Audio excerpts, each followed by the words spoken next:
안녕하세요. 저는 예쁜 딸아이와 함께 살고 있는 50대 여자입니다.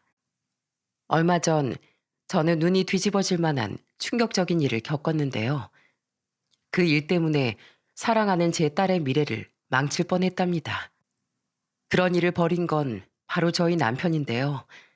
그 쓰레기 같은 인간이 저와 제 딸에게 무슨 짓을 했는지 낱낱이 얘기하고 싶어서 사연을 신청하게 되었습니다. 끝까지 재미있게 들어주셨으면 좋겠습니다. 저는 어린 시절 할머니랑 같이 살았어요. 저희 아빠가 장남이라 엄마랑 결혼 후에 할머니를 모시고 살았거든요. 하지만 전 할머니랑 한 집에 사는 게 너무 싫었어요. 할머니는 아들을 중시하는 옛날 분이시라 저와 남동생을 차별했거든요. 밥 먹을 때 남동생한테만 고기 반찬을 밀어주는 건 기본이었는데 그럴 때마다 엄마가 접시를 당겨서 가운데에 놔주시곤 했답니다. 우리 경순이가 고기 반찬에 팔이 안 닿아서 못 먹고 있었구나. 자, 가운데 놨으니까 먹고 싶은 만큼 맛있게 먹어. 그러면 할머니가 엄마의 손을 탁 때리며 이렇게 말했어요. 그거 얼마 되지도 않는데 저 기집애까지 먹으면 뭐가 남냐. 우리 문식이 먹을 것도 없구만. 어머님, 양이 별로 없으면 한 젓가락씩만 나눠 먹으면 되죠. 문식이만 손주고 경순이 손주 아니에요? 시집 가면 남의 집안 식구 대례하고 우리 김씨 집안 대를 이래하고 갔냐? 문식인 장차 우리 집안의 대들보가 되래야. 둘 중에 누가 대들보가 될지 모르는 일이죠. 그리고 우리 경순이도 지금 한창 클 때라 잘 먹어야 된다고요. 자, 경순아, 엄마가 밥 위에 고기 올려줄 테니까 이거 무조건 네가 다 먹어. 알겠지? 엄만 할머니가 차별할 때마다 꼭 제 편을 들어주셨어요. 그건 설날 세뱃돈을 받을 때도 마찬가지였죠. 똑같이 세배를 했는데 할머니가 저한텐 세뱃돈을 조금 주고 남동생을 더 많이 주는 거예요. 그걸 본 엄마는 저희한테서 세뱃돈을 빼서 정확히 반으로 나누어 다시 돌려주셨답니다. 우리 집에서 남자라고 더 받는 거 없어. 문식이 너 누나한테 세뱃돈 뺏겼다고 생각하면 안 돼. 원래 이렇게 받아야지 맞는 거야. 하루는 제가 친구한테 생일 선물로 공책을 받은 적이 있었어요. 그런데 제 남동생이 그걸 갖고 싶다면서 찡찡거리는 거예요. 선물이라서 안 된다고 했는데 할머니가 그걸 홀랑 뺏어다가 남동생한테 주는 겁니다. 저는 너무 억울해서 할머니한테 소리쳤어요. 할머니, 그거 제 거예요. 제 친구가 생일 선물로 준 거란 말이에요. 우리 문식이가 이게 가지고 싶다잖니. 기집애가 욕심만 많아선. 그러자 이번엔 아빠가 나섰습니다. 남동생 손에서 다시 공책을 뺐더니 저한테 돌려주시더라고요. 문식아, 누나 물건 욕심내면 안 돼. 너도 나중에 친구한테서 생일 선물 받은 거 누나가 뺏어가면 기분 좋겠어? 다음부턴 누나 물건이 갖고 싶어도 참아야 되는 거야. 알겠지? 그러자 남동생은 아빠가 무서웠는지 눈물을 글썽이며 고개를 끄덕이더라고요. 아빤 할머니한테도 한마디 했어요. 엄마, 도대체 왜 이러세요? 이런 식으로 차별하면 우리 문식이가 얼마나 이기적으로 자라겠어요? 그리고 차별받으면서 자란 우리 경순인 또 얼마나 서럽겠냐고요. 딸이고 아들이고 간에 저한텐 우리 경순이랑 문식이 둘 다 소중해요. 그러니까 한 명만 예뻐하지 말고 똑같이 대해주시라고요. 아시겠어요? 엄마랑 아빠가 수도 없이 절 위해 싸워주시긴 하셨지만 뼛속까지 남아 선호 사상이 박혀있는 할머니의 생각을 바꾸긴 힘들었어요. 할머니는 제가 감기에 걸려 오들오들 떨고 있는데도 제 외투를 뺏어서 남동생에게 주기도 했고 저랑 남동생이 싸우면 제 말을 무시하고 남동생 말만 들어주시더라고요. 할머니 때문에 너무 속상하고 억울해 밤마다 울었던 적도 정말 많았답니다. 그런데 저희 부모님은 할머니의 차별이 점점 심해지자 더 이상은 안 되겠다고 생각하셨나 봐요. 결국 제가 초등학교 5학년 때 부모님이 분가를 선언하고 따로 나와 살게 되었답니다. 할머니가 한 명 없어졌을 뿐인데 제 마음이 너무 홀가분하고 편하더라고요. 더 이상 눈치 볼 일도 없고 서럽게 울어야 될 일도 없었으니까요. 그래도 정말 다행인 건 어릴 땐 할머니 때문에 버릇없던 남동생이 저희 부모님의 철저한 교육으로 착하게 자랐다는 점이었어요.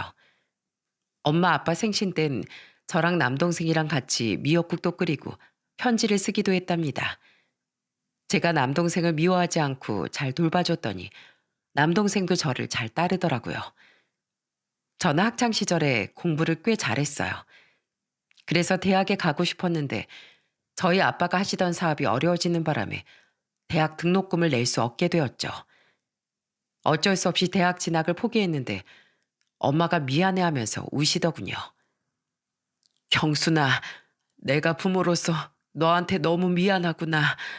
너처럼 똑똑한 아이가 대학을 나와서 큰일을 해야 하는데 이 엄마 아빠가 능력이 없어서 뒷받침을 못 해준다는 게 너무 속상해. 엄마, 난 괜찮아요. 내 친구들 중에서도 대학 가는 애들 별로 없는데요, 뭐. 그리고 엄마, 나한텐 내 공부보다 우리 가족이 훨씬 중요해요. 그러니까 미안해할 필요 없어요. 내가 어쩜 이렇게 속이 깊은 딸을 낳았는지. 경순아, 네가 우리 집안의 보물이구나. 보물이야. 결국 전 고등학교를 졸업한 이후 공장에 취업해 일을 시작했습니다. 그리고 최대한 아꼈으며 돈을 차곡차곡 모았어요. 비록 저는 대학에 가지 못했지만 남동생만은 대학에 보내고 싶었거든요. 저희 부모님은 아빠의 사업 때문에 생긴 빚을 갚느라 바쁘셨기 때문에 남동생의 대학 등록금을 마련하려면 제가 일해서 버는 수밖에 없었어요. 그런데 공장을 다니던 중 정말 황당한 일이 있었습니다. 제가 다니던 공장의 사장은 아버지한테서 사업을 물려받은 30대 후반의 노총각이었는데 어느 날부터 자꾸 저한테 찝쩍거리더니 하루는 아예 대놓고 이러는 거예요. 경순 씨, 여자가 왜 그렇게 눈치가 없어? 나 경순 씨 좋아해. 경순 씨도 나랑 결혼하면 편하게 살 수 있잖아. 여자가 너무 튕겨도 매력 없으니까 적당히 하고 나한테 넘어와. 하지만 저는 그 사장과 만날 생각이 추워도 없었어요. 나이도 저랑 15살 넘게 차이 나는 데다 평소에 직원들한테도 막대하고 성격이 진짜 별로였거든요. 그래서 전 이렇게 말했습니다. 사장님, 저 사장님한테 관심 없어요. 결혼할 생각은 더더욱이 없고요. 자꾸 이런 식으로 하시면 저 너무 불편해요. 회사에서 제발 일만 할 수 있게 해주세요. 그러자 사장은 기분 나쁘다는 듯 혼자 화를 내고 가버리더라고요. 그런데 문제는 그 이후에 발생했어요. 제가 본인을 거절한 게 아니고 왔는지 월급날에 저만 월급을 안 주는 거예요. 저는 너무 황당해서 직원들 다 있는 앞에서 사장에게 따졌습니다. 사장님, 제 월급을 왜 안 주시는 건데요? 설마 사장님이 꼬셔도 제가 안 넘어가니까 저한테 복수하시는 거예요? 저 여기에 사장님 마누라려고 팔려온 거 아니에요. 남들이랑 똑같이 한 달 동안 일 열심히 했고 그에 대한 대가는 당연히 받아야 되는 거라고요. 경순 씨, 직원들 다 있는 데서 창피하게 그게 무슨 소리야? 내가 무슨 복수를 했다고 그래? 복수가 아니면 뭔데요? 그럼 저한테만 월급을 안 주신 이유를 납득 가능하게 설명을 해보시던가요. 여기서 사장님이 저한테 찝쩍거린 거 모르는 사람 아무도 없어요. 지난번엔 저 따로 불러서 제 몸에 손대려 가셨죠? 또 저번엔 저 집에 갈 때 졸졸 따라오셨잖아요. 더 얘기해 드릴까요? 제가 다 떠벌리고 여기서 나가버리면 다음 타겟이 누가 될지도 모르는데 우리 공장에 다니는 여직원들이 잘도 사장님을 믿고 계속 다니겠네요. 아주 한순간에 직원들 홀라당 잃고 회사도 망해버리고 싶으세요? 그러자 공장 안에 있던 여직원들이 수군거리기 시작했습니다. 서로 자기도 그런 일을 당할까봐 무서워하는 것 같았어요. 그런데 분위기가 점점 어수선해지자 사장은 인상을 잔뜩 쓰며 이렇게 말하더라고요. 경순 씨 순진하고 순종적인 여자인 줄 알았는데 이제 보니 완전히 드센 여자였네. 그래, 준다 줘. 한 달치 월급 줄 테니까 내일부터 나오지 마. 나오라고 해도 절대 안 나올 거거든요. 제가 미쳤다고 여길 계속 다녀요? 결국 전 못 받았던 월급을 받고 그 공장을 그만뒀습니다. 그날 집에 가서 너무 우울해 울상을 짓고 있으니까 남동생이 와서 무슨 일이 있냐고 묻더라고요. 그래서 전 이렇게 말했죠. 아니야. 아무 일도 없었으니까 신경 안 써도 돼. 넌 그냥 공부만 열심히 하고 누나가 벌어다 준 등록금으로 대학 갈 생각만 해. 누나, 나 대학 안 가도 돼. 나 때문에 누나가 고생하는 거 싫어. 그리고 누나도 대학 못 갔는데 나만 대학 가는 건 욕심이잖아. 욕심이라니 내가 해주고 싶어서 그래. 넌 내 하나뿐인 동생이잖아. 동생이 잘 되길 바라는 게 누나로서 당연한 마음 아니야? 제가 그렇게 말하자 남동생은 고맙고 미안하다며 눈물을 보이더라고요. 이후 저는 다른 공장으로 옮겨서 또 열심히 일을 했어요. 결국 몇 년 후에 남동생은 대학에 들어가게 되었답니다. 남동생은 눈물을 글썽이며 저에게 이렇게 말하더라고요. 누나, 너무 고마워. 나 언젠가 누나한테 꼭 갚을 거야. 나중에 성공하고 돈 많이 벌어서 누나가 나한테 해준 것보다 더 많이 해줄게. 그 이후 저는 계속 공장에서 일을 했고 저희 집안 형편도 점점 다시 나아지기 시작했습니다. 몇 년 후 저는 20대 후반에 지인의 소개로 남편과 만나게 되었어요. 남편은 중소기업에 다니고 있었는데 성실하고 듬직해 보여서 결혼을 하게 되었답니다. 그런데 막상 결혼을 하고 보니 조금 가부장적인 면이 있더라고요. 결혼 후에 처음 시댁에서 밥을 먹는데 남편이 다 먹은 밥그릇을 그대로 놓고 일어나는 거예요. 그래서 전 남편에게 이렇게 말했어요. 여보, 설거지는 안 하더라도 다 먹은 밥그릇은 설거지통에 넣어놔야지. 그게 기본 예의잖아. 아, 그거? 그냥 냅둬. 어차피 쟤네들이 알아서 치울 거야. 남편은 시누이들을 가리키며 그렇게 말하더라고요. 저는 좀 황당해서 이렇게 얘기했어요. 아가씨들이 알아서 치운다고?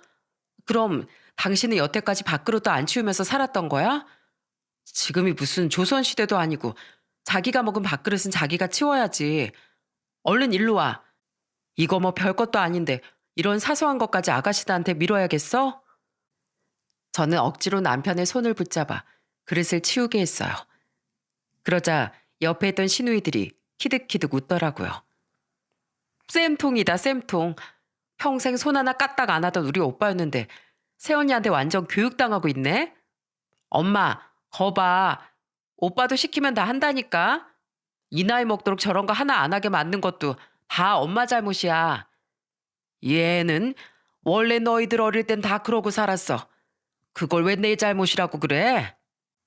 그러자 옆에 있던 시아버지도 언짢은 듯 헛기침을 하시더라고요. 하지만 전 어릴 때부터 할머니한테 차별을 당하면서 자라서 그런지 남자라서 대접받고 여자라서 멸시받는 꼴은 도저히 못 보겠더라고요. 그래서 그 이후에도 남편이 그런 행동을 할 때마다 하나씩 지적하면서 잡아줬어요. 하루는 시댁에 갔는데 시누이가 TV를 보고 있는 거예요. 그런데 남편이 옆에 가더니 자기 마음대로 채널을 돌리더라고요.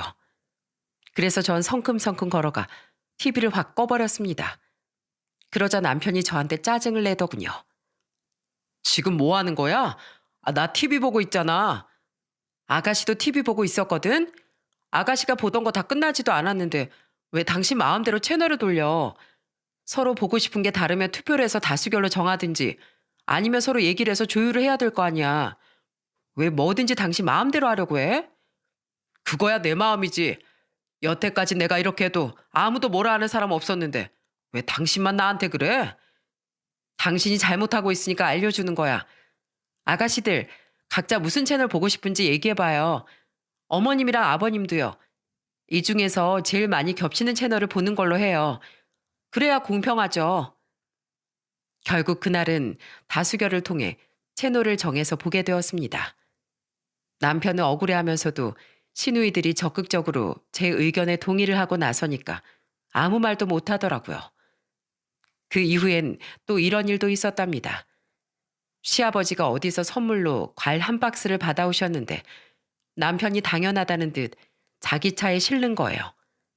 그래서 전 다시 그 과일 박스를 꺼내와 개수를 정확하게 센 다음에 가족 인원수대로 나눴습니다. 당신 혼자 이거 다 먹고 돼지 될 거야? 자, 아가씨들, 이거 받아요. 저희 남편한테 주지 말고 꼭 아가씨들 몫은 아가씨들이 먹어야 돼요. 아셨죠? 아버님, 어머님도 아들한테만 몰아주지 마시고 꼭 챙겨주세요. 과일을 많이 드셔야 비타민 섭취가 되죠. 그런데 그때 시아버지가 한 말씀 하시더군요.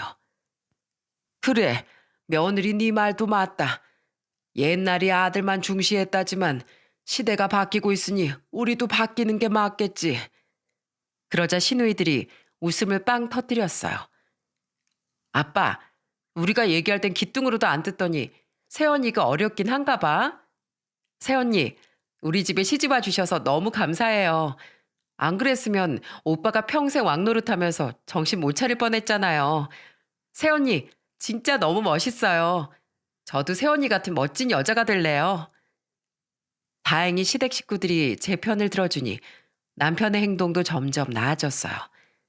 저는 그런 남편과의 사이에서 예쁜 딸을 하나 낳았답니다. 저희 딸아이가 태어나고 나서 남편은 완전히 딸바보가 되어버렸어요. 딸이 처음 아빠를 불렀을 땐 남편은 울기까지 했고, 딸이 유치원에서 남자친구가 생겼다고 자랑했을 땐 속상하다며 술까지 마시더라고요. 나중에 우리 미나가 다른 놈한테 시집 간다고 하면 어떡하지? 아우, 상상만 해도 너무 끔찍해. 세상에 믿을 놈 하나 없는데 우리 예쁜 미나를 누구한테 보낸단 말이야. 난 우리 미나 평생 결혼 안 시키고 내 옆에 끼고 살 거야. 다른 놈들이 우리 미나 못 건드리게 내가 아주 보디가드 역할하면서 지켜줄 거라고. 저는 그 말을 듣고 우리 딸을 노처녀 만들 셈이냐며 웃었습니다. 남편이 딸을 너무 사랑하는 게 참 보기 좋더라고요. 이후 저는 딸이 어느 정도 클 때까지 집에서 애를 키우다가 딸이 초등학교에 들어갔을 때부터 식당에서 일을 시작했어요. 그런데 딸이 초등학교 고학년이 되어 슬슬 사춘기가 오자 남편과의 사이가 점점 멀어지기 시작하더라고요. 남편은 그때 회사를 그만두고 학원을 차려서 운영하고 있었는데 관련 업계 사람이랑 미팅을 한다는 둥 회식을 한다는 둥 하면서 맨날 술을 먹고 늦게 들어왔어요. 그런데 새벽에 들어와서 술 냄새 풀풀 나는 입으로 딸 방에 들어가 막무가내로 뽀뽀를 자꾸 하는 거예요. 으, 아빠, 뽀뽀 좀 하지 마.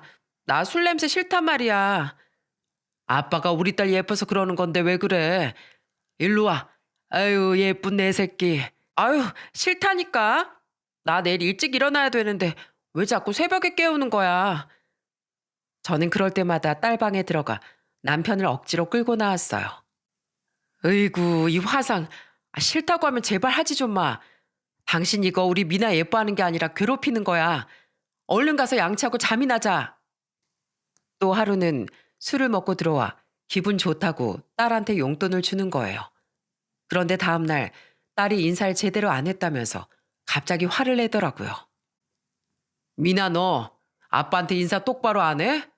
너 내가 어제 준 용돈 내놔. 아빠한테 이딴 식으로 하라고 용돈 준 줄 알아? 여보, 미나가 뭘 그렇게 인사를 잘못했다고 그래. 내가 보기엔 예의 바르게 잘만 했구만 뭐. 애교 있게 해야 될 거 아니야, 애교 있게. 무표정으로 말로만 인사하면 다야? 당신, 미나가 무슨 당신 기분 좋게 해주는 장난감인 줄 알아?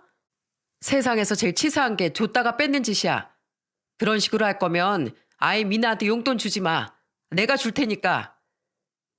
결국 저는 딸이 남편한테 뺏긴 용돈만큼 제 돈으로 다시 딸한테 줬습니다.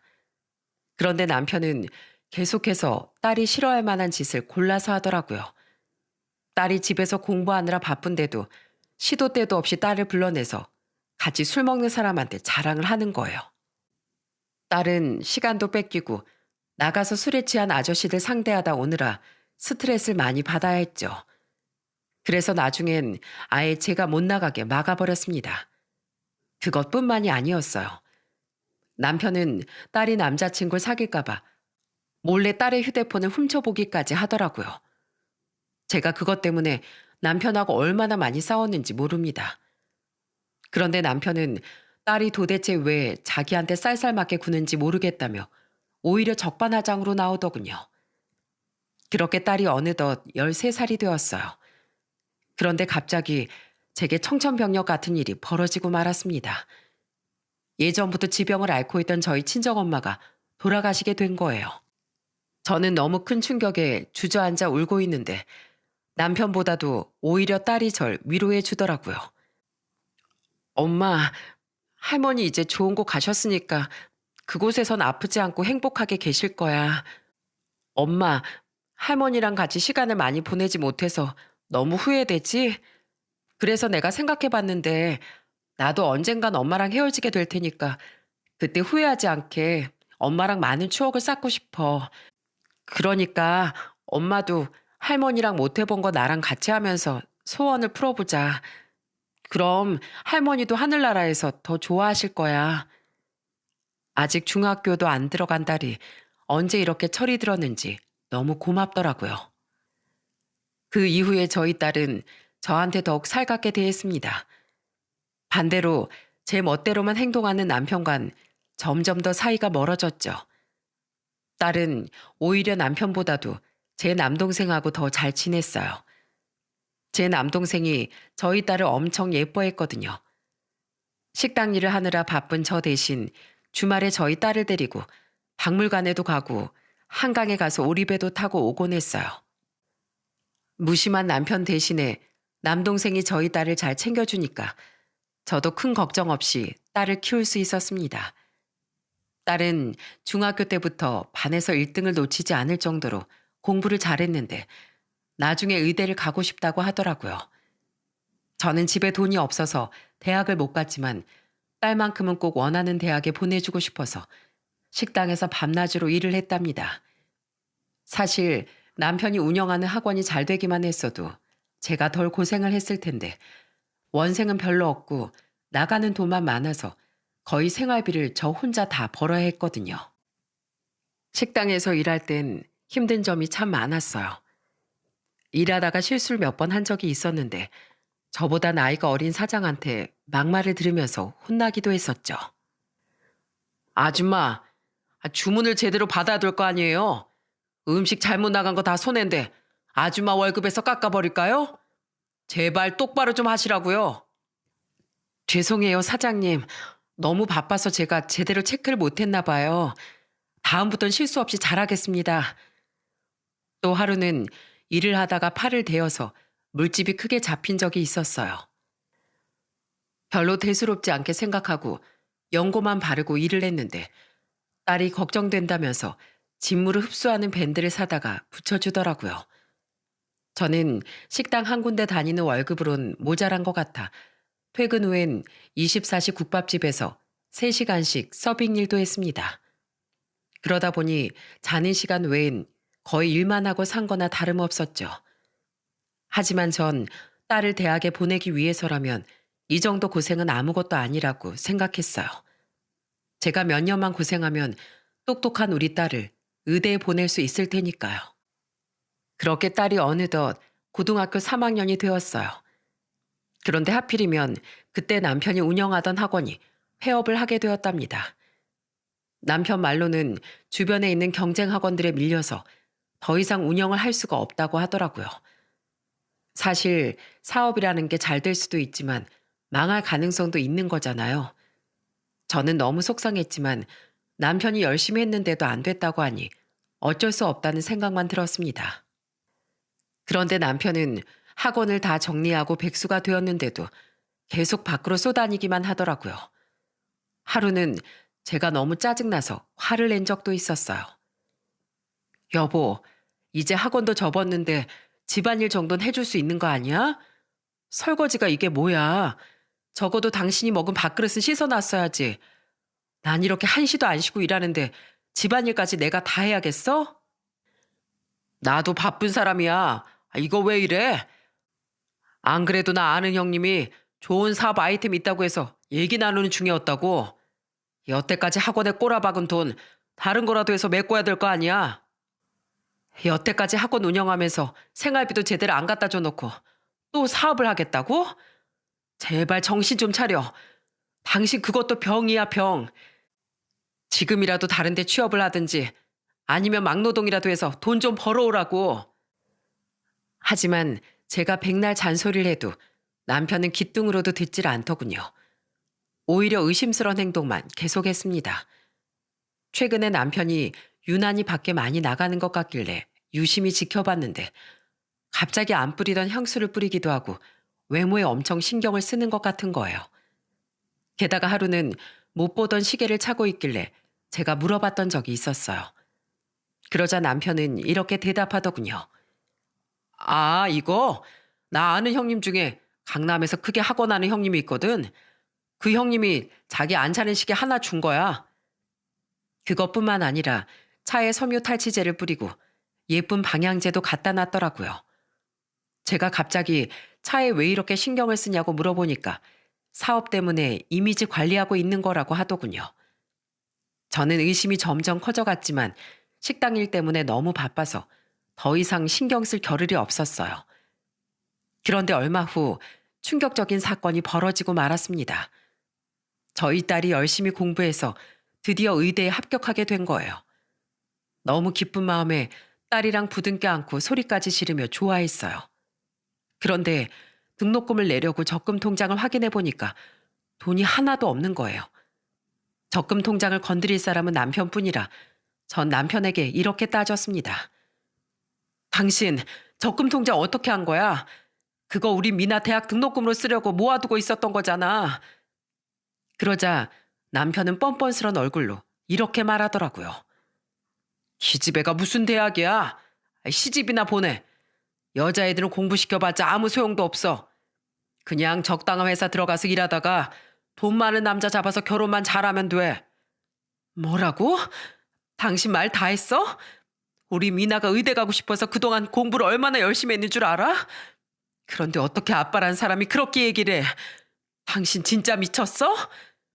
여자애가 의사는 무슨 의사야? 여자들은 직업이 너무 좋으면 오히려 시집 못 간다. 남자들이 부담스러워서 결혼 안 하려고 해. 알아? 우리 미나가 결혼 못해서 환장한 애인 줄 알아? 남자를 만나든 못 만나든 미나 꿈이 의사라잖아.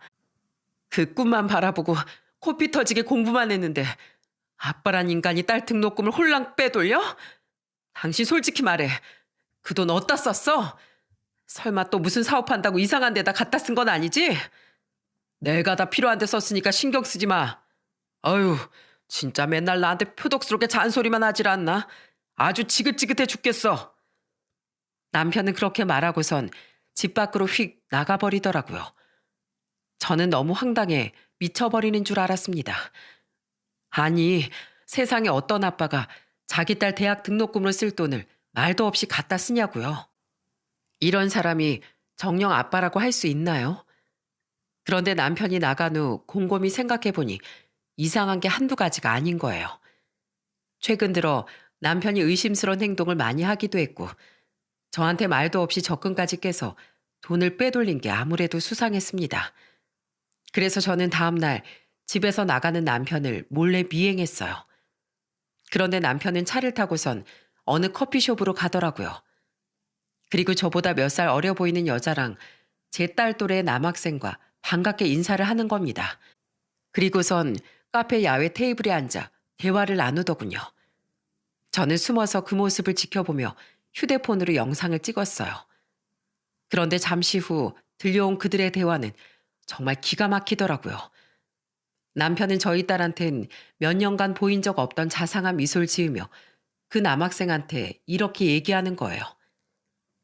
희준아, 아저씨가 등록금 내줬으니까 학교 열심히 다녀야 된다.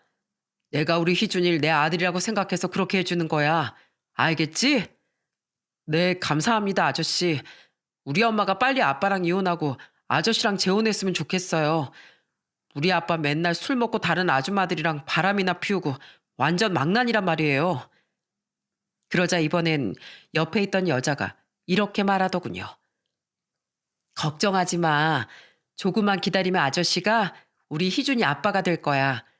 너희 아빠 무식하기나 하잖니. 아저씨네 학원에 가서 깽판이나 치고 아휴 아주 지긋지긋해 죽겠어. 그러니까 말이야. 당신이 나 만난다고 우리 학원에 와서 다 때려 부수고 창피하게 학원 앞에서 피켓까지 들고 시위했잖아. 지는 이 여자 저 여자 다 만나고 다니면서 내로남불이야 뭐야. 하여튼 그 무식한 인간들이랑은 상종을 하면 안 된다니까. 저는 그 말을 듣고 순간 제 귀를 의심했습니다. 남편이 저 여자와 바람을 피우는 것도 모자라 상간녀의 아들에게 등록금을 내줬다뇨. 게다가 경쟁학원에 밀려서 학원을 폐업하게 되었다는 것도 전부 다 거짓말이었어요. 대화 내용을 들어보니 상간녀의 남편에게 불륜 사실이 걸리는 바람에 학원을 문 닫게 된 것 같더라고요. 저는 도저히 가만히 듣고 있을 수 없어 성큼성큼 걸어가 남편의 뺨을 세게 후려쳤습니다. 아! 당신이 여긴 어쩐 일이야? 남편과 상간녀는 귀신이라도 본 듯한 표정으로 절 바라보더군요. 저는 그들을 향해 악을 쓰며 소리 질렀습니다. 어쩐 일이냐고? 당신이야말로 여기서 지금 뭐하는 짓인데. 내 딸 의대 등록금 가져다가 어디다 썼나 했더니 남의 자식 대학 등록금으로 써버린 거야?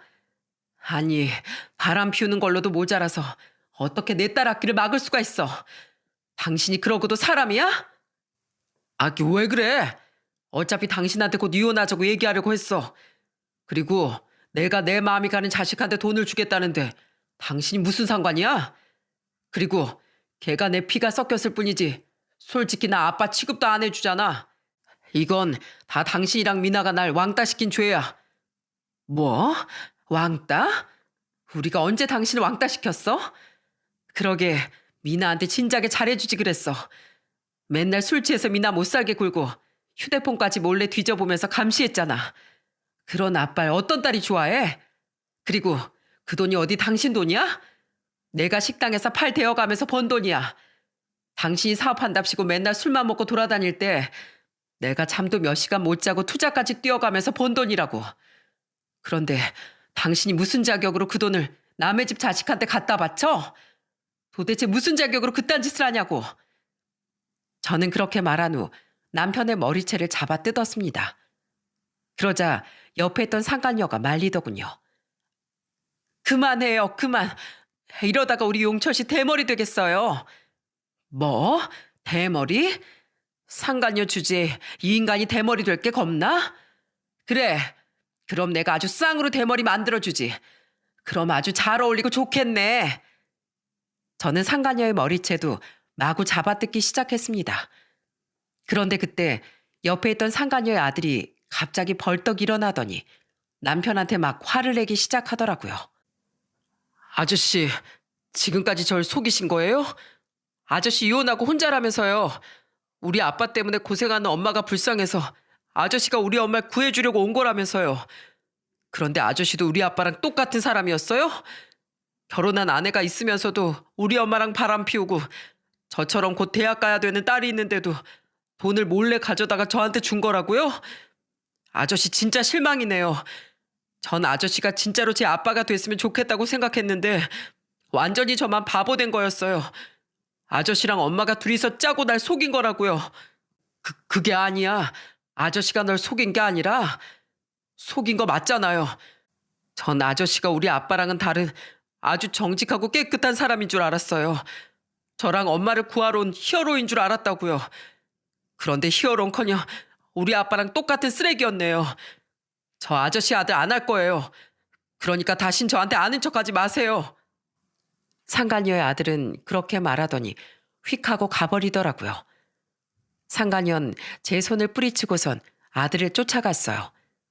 남편도 허둥지둥하면서 그쪽으로 가려고 하길래 저는 테이블에 올려져 있던 남편의 차키를 확 낚아챘습니다. 그리고 남편에게 이렇게 말했어요. 왜? 따라가려면 따라가. 당신 같은 쓰레기는 이런 차 탈 자격도 없으니까 이 차는 내가 가져갈게. 그러니까 저 더러운 여자 따라가서 남편 행세나 하라고. 저는 그렇게 말하고선 근처에 세워져 있던 남편의 차에 홀랑 타고 출발해버렸어요. 남편이 소리를 지르면서 쫓아오는데 무시하고 그냥 제 갈 길만 갔답니다. 그리고 저는 차 블랙박스에서 남편과 상간녀의 불륜 증거를 확보했어요. 아주 차 안에서 애정행각이 장난 아니더군요. 알고 보니 그 여자는 선술집을 운영하는 것 같더라고요. 술집에서 사장과 손님으로 만나 그런 관계로 발전한 것 같았어요. 그렇게 집에 돌아갔는데 남편 때문에 화가 나는 마음도 있었지만 한편으로 너무 막막했어요. 당연히 남편과 이혼하고 상간녀 소송도 진행은 할 거지만 당장 딸의 등록금을 낼 돈이 없었거든요. 그래서 어떻게 해야 되나 고민하던 찰나에 갑자기 남동생한테서 전화가 오는 겁니다. 누나, 미나 의대 합격했다며? 정말 축하해. 역시 어릴 때부터 공부를 잘하더니 머리가 남다른가 봐. 이제 우리 집안에서도 의사 탄생하는 거야? 그렇지 뭐. 우리 미나가 워낙 똑똑하잖아. 그런데 제가 목소리가 안 좋아 보이니 남동생이 무슨 일이냐고 물어보더군요. 그래서 전 남동생에게 오늘 있었던 일을 전부 말해버렸습니다. 그러자 남동생은 씩씩거리며 화를 내더군요. 말도 안 돼. 매형이 그딴 짓을 했다고? 누나, 나 이거 절대 그냥 못 넘어가. 매형 지금 어디 있어? 당장 내가 찾아가서 아주 본때를 보여줘야겠어. 사실 남편이 있는 곳은 짐작 가는 바가 있었습니다. 남편의 차에서 내비게이션을 확인해 보니 최근까지도 계속 찍혀 있는 주소가 있었어요. 아마 그곳이 상간녀의 집이나 직장이겠죠. 그래서 저는 다음 날 남동생과 함께 그 주소를 찾아갔습니다. 그런데 그곳에 도착한 전 너무 기가 막혀 할 말을 잃고 말았어요. 그곳은 바로 남편의 학원이 있던 건물이었습니다. 남편의 학원은 3층에 있었는데 그 건물 1층에 떡하니 선술집이 하나 있더라고요. 여태까지 학원을 운영하면서 그 선술집을 뻔질나게 드나들었을 걸 생각하니 정말 화가 머리끝까지 치밀더라고요. 저는 남동생과 함께 그 선술집 안으로 들어갔습니다. 그런데 역시나 남편은 상간녀와 함께 그 안에서 시시덕거리고 있더군요. 저는 놀란 눈으로 저와 남동생을 쳐다보는 남편에게 테이블 위에 있던 메뉴판을 집어 던졌어요. 아휴, 무식하게 이게 무슨 짓이야? 뭐? 무식하게? 무식한 건 내가 아니라 당신이겠지. 당신 원생이 별로 없어서 버는 돈이 없다는 거 다 뻥이었지? 버는 족족 저 여자한테 다 갖다 바치느라 생활비 한 푼 안 가져온 거 아니야? 무슨 소리야? 왜 생사람을 잡고 그래? 당신 저 여자랑 바람 피우다가 저 여자 남편이 학원에 와서 깽판 쳤다며? 내가 둘이 얘기하는 거 다 들었거든? 그런데 그 쪽팔린 꼴을 당하고도 아직도 저 여자랑 만나고 있는 거 보니까 아주 둘이 세계의 사랑인가 보다. 친딸 미래 망쳐놓고 남의 자식한테 돈 퍼다 주니까 좋디? 어제 보니까 그 앤 당신을 아빠로 생각하지 않겠다던데 친딸한테도 버림받고 남의 집 자식한테도 버림받으니까 기분이 어때? 아주 비참해서 죽겠지? 그런데 그게 다 당신이 자초한 일이야. 애초에 똑바로 살았으면 이런 일이 없었을 거 아니야. 에이씨, 뭐 어쩌라고? 당신이 이딴 식으로 무식하게 구니까 내가 딴 데 눈을 돌리는 거 아니야. 그러게 이 여자처럼 날 남자로서 우대해주고 귀하게 대접해줬으면 내가 한눈 팔았겠냐? 네가 신혼 때부터 남녀 평등이다 뭐다 하면서 내 자존심을 깔아뭉개니까 이렇게 된 거 아니야? 안 그래?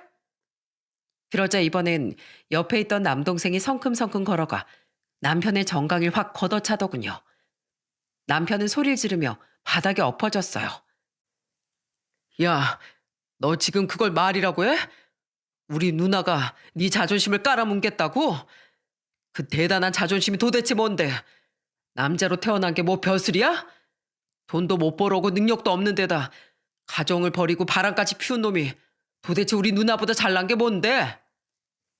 우리 누나 너 같은 놈이랑 같이 살기 너무 아까운 사람이야.